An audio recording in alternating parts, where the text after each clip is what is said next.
सम्राट चौधरी यानी बीजेपी की चौधराहट दिखेगी अब बिहार के अंदर। पहली बार इतिहास में जब से भारतीय जनता पार्टी बनी 35 साल से बिहार में सक्रिय है, लेकिन पहली बार बीजेपी का मुख्यमंत्री बनने जा रहा है। इतनी खुशी। सम्राट चौधरी कुशवाहा समाज से हैं, दूसरी सबसे बड़ी पिछड़ी जाति है। आगे ना जात पे बिहार में बीजेपी का पहली बार इतिहास में सीएम बन गया। क्या बंगाल का रास्ता इससे खोलेगा? तो बीजेपी चुनाव के साथ साथ ये कई बड़े काम भी कर रही है। इसके मायने क्या है अभी बता है भाई। नहीं, जहां तक बंगाल का सवाल है, बंगाल में चुनाव भारतीय जनता पार्टी नहीं लड़ रही है। बंगाल में चुनाव आयोग लड़ रहा है टीएमसी के साथ। पहली बॉल में 6। भारत के सबसे लोकप्रिय और सबसे बड़े चैनलों में गिने जाने वाले न्यूज 18 के दबंग एंकर जो बहुत लोकप्रिय हैं, समझ रहे हो, अमीश देवगन जी ने अपने सुप्रसिद्ध विश्लेषण में ये बताया कि कोयरी दूसरे नंबर पे आते हैं बिहार में कुर्मी के बाद, और किस जाति का क्या समर्थन किसको मिलेगा और जाति के आधार पर भारतीय जनता पार्टी वहां मजबूत होगी। यही विश्लेषण जब हम करते हैं तो हमारे ऊपर जातिवादी होने का ठप्पा लगा दिया जाता है। तुम्हें शर्म है कुछ? जब हम पिछड़ी जातियों की, दलित जातियों के अधिकार की मांग उठाते हैं तो हमारे ऊपर जातिवादी, जब हम जाति जनगणना की मांग उठाते हैं तो जातिवादी होने का ठप्पा लगा दिया जाता है। मतलब देखिए, शर्म ही नहीं है। ये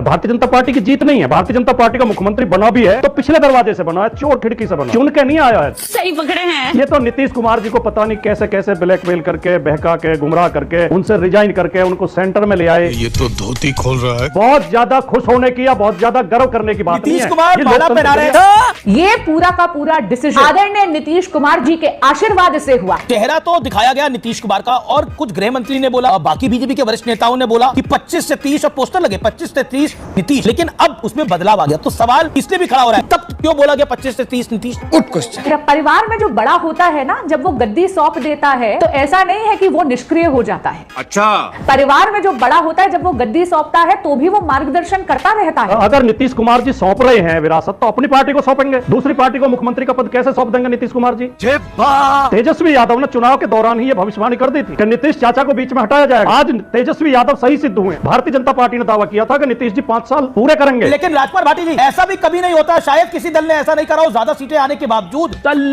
दूसरे पार्टी के जिसकी सीटें आधी उसको सीएम के तौर पर 5 साल चलाया। ये हमारा सबसे वफादार कुत्ता है। हम अपना सब कुत्तों का वफादारी तराजू का एक पलड़े में डाल और इसका वफादारी तराजू का दूसरा पलड़े में, तो भी इसका वफादारी भारी पड़ेगा।